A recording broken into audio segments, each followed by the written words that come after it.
Psychological type, not what you do, but how you do it.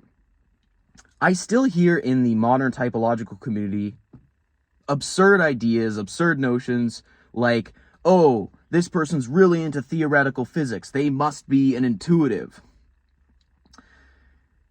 This is a very one-dimensional view of how things could potentially play out with psychological type. I speculate it's not so much what you do, but it's how you do it. So, for example, you could have an extroverted intuition leading type who's really into theoretical physics. Maybe that's their occupation. But guess what? You could also have an extroverted sensation leading type who's really into theoretical physics. Maybe that's even their occupation. It's not what you do, but how you do it. So this extrovert intuition dom and this extrovert sensation dom, they're both in the same field of interest. The difference is it's not what they're doing, it's how they're doing it. They will have a completely different lens through which they look at the contents through, a completely different mental process. It's how they're doing it will be different. But the field they're in this example, is still the same.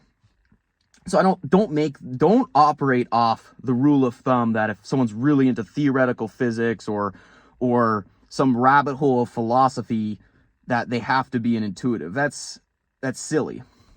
And that's not even bringing up the cases where you have individuals where they go far enough down a rabbit hole of, philosophy or theoretical physics where they end up at a juncture where they end up having to cultivate a mixture of both intuition and sensing in their consciousness to deal with the content they're dealing with, to have a more well-rounded view. I'm not saying that always happens, but you do see this sort of double observing that does come up with some individuals where they've had to cultivate both a mixture of intuition and sensing together. Now, back to the starting point of people saying, oh, if they're really into theoretical physics or philosophy, they're an intuitive. I'm not saying there aren't potentially clusterings where certain psychological types are more represented in a field than another. I know that probably happens.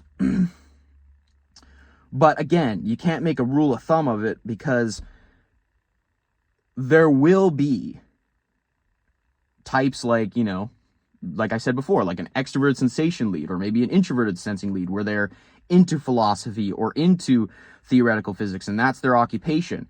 They're not worse at it than the intuitive. They're just doing it differently. How they do it is different and brings value. And that's important to recognize that. It's not like they're doing like an inferior version of these fields. No, they're bringing another approach. I think this is very important for people to acknowledge. And even though you think typology has made all this progress, people still fall back on these old ideas. And it's kind of ridiculous. And on the other angle, moving away from more abstract things like philosophy or theoretical physics, you could have something like sports where, you might have a large clustering of, let's say, extroverted sensation leads. You could also have an extroverted intuition leading type who's a professional athlete. It happens. It does happen. It's not what they do, it's how they do it. The lens in which they approach this content will be different. The process in which they approach this content will be different. How they do it will be different. But they're still engaged in the same field as the other types who are also engaged in that same field. Take something like, you look at chess grandmasters. Yeah, some of them will be, some of them will be intuitive types. You'll also find sensing types in that, engaged in that activity and be world champions in chess. You'll see both. They're just approaching it through a different lens, a different mental process. One's not inferior to the other within that field. No, they're bringing a different approach.